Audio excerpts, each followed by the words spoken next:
না। সুবহানাল্লাহ বললেন। জবাব যখন দিছে, এবার আব্দুল্লাহ ইবনে হুযাইফা রাদিয়াল্লাহু তাআলা এই সাহাবীদেরকে নিয়ে বন্দী করেছে। সুবহানাল্লাহ বললেন। বন্দী করে কি রাখতে পারবে? আরো জোরে করে রাখতে পারবে? কখনো রাখতে পারবে না, বন্দী করে রাখা যাবে না। আল্লাহু আকবার। আব্দুল্লাহ ইবনে হুযাইফা রাদিয়াল্লাহু তাআলা সাহাবীদেরকে নিয়ে যখন কোনো একটা জায়গায় নিয়ে গেলেন, আল্লাহু আকবার, সাহাবীরা ওই জায়গার মধ্যে যখন সকলে বসে আছে, এমন সময় আল্লাহু আকবার বন্দী করে নিয়ে গেলেন। সর্বপ্রথম একজন সাহাবীকে আনা হলো। সাহাবীদেরকে আনিয়া বিশাল বড় একটা ডিস্কি দলা করলেন। ডিস্কি আনা হলো। ডিস্কির মধ্যে তৈল দিয়ে ডিস্কিটারে সুন্দর করে ভরপুর করে দিলেন। ওই ডিস্কির ভিতরে তৈল দিয়া একটা মানুষ যেন বাধা হইয়া যায়, এমন ভাবে তৈল যখন বাতের মারের মতন ঢক করে ফেলা উঠতেছে, এমন সময় এবার বাদশা ডাক দিয়েছে, কে আছো গো? তাড়াতাড়ি যাও, তাড়াতাড়ি যাও, একজনকে ধরে নিয়ে আসো। আব্দুল্লাহ ইবনে হুযাইফা ছাড়া বাকি যারা আছে এদের মধ্যে একজনকে ধরে নিয়ে আসো। একজনকে ধরে নিয়ে আসলো। আসার পর কোটি লক্ষ লক্ষ মানুষের সামনে এইবার ডিস্কির তৈল বাতের ফেনার মতো উবলাইতেছে। এই ডিস্কির মধ্যে যেটা মানুষটা আল্লাহর রাসূলের একজন সাহাবীকে ছেড়ে দিলেন, ওই সাহাবী ওই তেলের ভিতরে পড়ে লা ইলাহা ইল্লাল্লাহু মুহাম্মাদুর রাসূলুল্লাহ সাল্লাল্লাহু আলাইহি ওয়াসাল্লাম এমন ভাবে যখন সে আল্লাহর নামে তাকবীর দিয়া তৈলের ভিতরে ঢুকে পড়লেন, মাছের মতন বাজা হয়ে গেল। এবার ওনাকে রাইকা এবার আব্দুল্লাহ ইবনে হুযাইফাকে ডাক দিয়েছে, ও আব্দুল্লাহ ইবনে হুযাইফা, তাদেরকে নিয়ে আসো। আল্লাহ রাসূলের সাহাবী ওই 60 জনের সেনাপ্রধানকে নিয়ে আসলো। আনার পরে বলা হয়েছে, কে হো? তোমাকে মারার জন্য আমি আনি নাই। এবার বলো তো দেখি, এখনো সময় আছে, ইসলাম ধর্ম ছাড়বে না আমার ধর্ম গ্রহণ করবে, আর না জীবন দিতে হবে? এবার এই কথা বলার পরে ডাক দিয়েছে,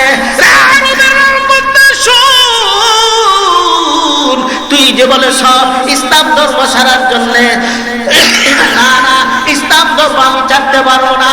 এ রুমের নাম খুঁজতা, শুনে রাখ, শুনে রাখ, শুনে রাখ, তুই কি আমাকে বুঝাইবে? এবার সম্রাট ডাক দিয়েছে, তোমার চেহারার মধ্যে দেখা যা মলিন, দেখা যা তোমার চেহারা মলিন হয়। সাথীরা বলতেছে মনে হয় সে খ্রিস্টান ধর্ম গ্রহণ করবে। না না, খ্রিস্টান ধর্ম গ্রহণ করার জন্য আসি না। আমি আমার আল্লাহকে এত ভালোবাসি, আমি আমার আল্লাহকে এমন ভাবে মহব্বত করি, আমার নবীকে এমন ভালোবাসি। শুনে রাখো, একবার নয়, দুইবার নয়, যদি 1000 বার যদি শহীদ হইয়া যায়, তথাপি একটা মুহূর্তের জন্য কালেমার আওয়াজ আমি ছাড়ব না। লা ইলাহা ইল্লাল্লাহ, লা ইলাহা ইল্লাল্লাহ, লা ইলাহা ইল্লাল্লাহ, লা ইলাহা ইল্লাল্লাহ, লা ইলাহা ইল্লাল্লাহ, লা ইলাহা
সাল্লাল্লাহু আলাইহি ওয়াসাল্লাম। আমার আল্লাহর রাসূলের সাহাবী আব্দুল্লাহ ইবনে হুযাইফা। আব্দুল্লাহ ইবনে হুযাইফাকে যখন আনা হলো, এবার তখন বলেন, ও আব্দুল্লাহ ইবনে হুযাইফা, এখনো আমার অতীতের প্রস্তাব বলবৎ আছে। ওই তুমি খ্রিস্টান ধর্ম গ্রহণ করো, না হয় ইমানের জন্য, ইসলামের জন্য তুমি বেদিন হইয়া তুমি হয়তো ইসলাম ছাড়ো, আর না হয়তো মরণের জন্য প্রস্তুত হয়ে যাও। আব্দুল্লাহ ইবনে হুযাইফা বলেছেন, এ রুমের লাল কুত্তা শুনে না, মরণের বই দেখাইবা না। মরণ তো একদিন দুনিয়াতে যাইতে হবে, দুনিয়ার থেকে তো একদিন বিদায় হইতে হবে, দুনিয়ার থেকে তো একদিন আল্লাহর তো আখিরাতের জগতে যাইতে হবে। মরণ তো একদিন হইবে, ঈমান লইয়া মরতে হবে। কথা ঠিক কিনা বেঠি? ঈমান ছাড়া যদি মরো, তাহলে দুনিয়াও পাও, আখিরাতও পাও। কথা ঠিক কিনা বেঠি?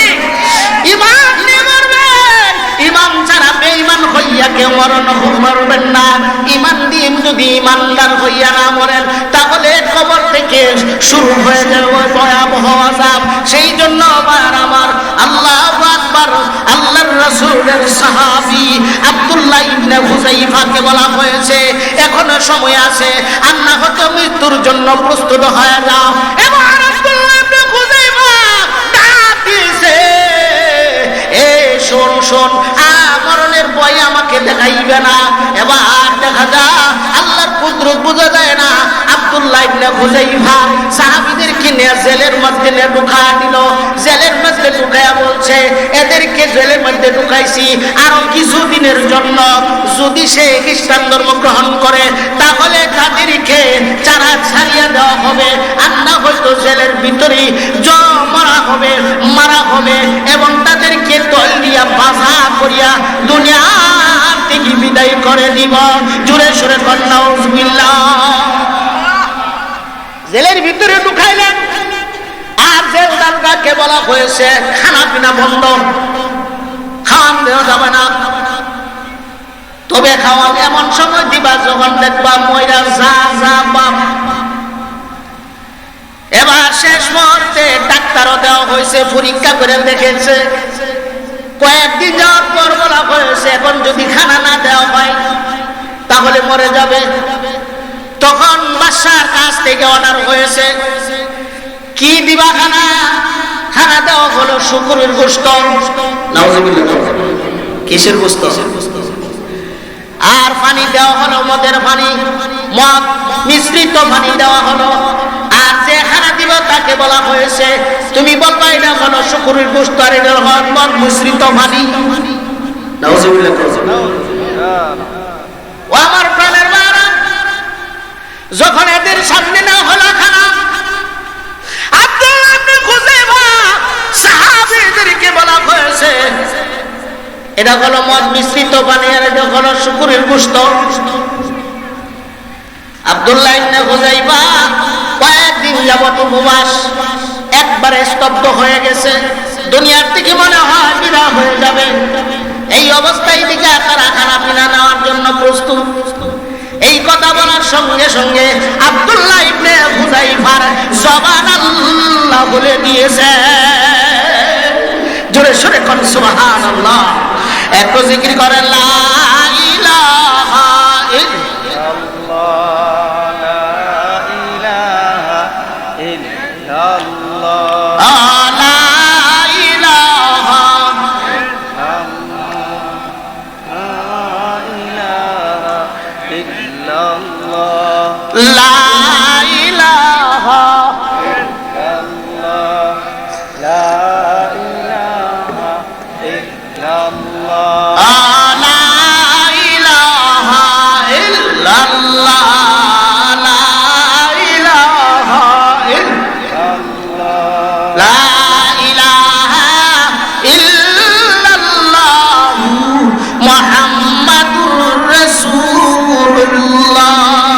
সাল্লাল্লাহু আলাইহি ওয়াসাল্লাম আমার বলতেছিলেন, আব্দুল্লাহ ইবনে হুযাইফার সামনে যখন হানারিনি জান বাঁচাইবার জন্য একটা কথা আছে, হারাম খাওয়া জায়েজ আছে। কথা ঠিক কিনা বেঠি? কিন্তু ফতোয়ার কিতাবের মধ্যে লেখা আছে হারাম খাইতে গিয়ে যদি ইসলামের শান আর শৌকত যদি নষ্ট হয়ে যায়, তাহলে এই হারাম না খাইয়ে যদি দুনিয়া থেকে বিদায় হয়ে যাও, আল্লাহর রাসূল সাল্লাল্লাহু আলাইহি ওয়াসাল্লাম বলেন, এই ফতোয়ার কিতাবে বলা হয়েছে সেই ব্যক্তি উচ্চ দরজার শহীদ গণ্য হয়ে যাবে, উচ্চ দরজার শহীদের গণ্য হয়ে যাবে। যদি জান বাঁচাবার কথা যদি বলা হয়েছে, জান বাঁচাইতে গিয়ে হারাম হওয়ার জায়গা আছে, এটা যদি ইসলামের শান শৌকত যদি নষ্ট হয়, তাহলে ওই জান বাঁচাতে থেকে মরণ বালা। কথা ঠিক কিনা বেঠি? জান বাঁচাতে গিয়ে মরণ বালা, কথা ঠিক না? আমরা এখন দেখা গেছে জান বাঁচাইতে গিয়ে বইটা হালাল না হারাম যাচাই বাছাই নাই, কথা ঠিক কিনা বেঠি? হালাল হারাম যাচাই বাছাই নাই, জান বাঁচাইতে গিয়ে আর যেটা মনে সাইডি করি, কথা ঠিক কিনা বেঠি? ভাই, জান বাঁচাইতে গিয়ে যদি হালাল হারাম যদি যাচাই বাছাই না করি, তাহলে মনে রাখবা দুনিয়ার জমিন থেকে বেদ যদি হইয়া দুনিয়াতে ভ্রমণ করতে হবে, কথা ঠিক কিনা বেঠি? তাহলে জান বাঁচাইতে গিয়া ইসলামের শান শৌকত যদি পণ্য হয়, শান শৌকত যদি নষ্ট হয়,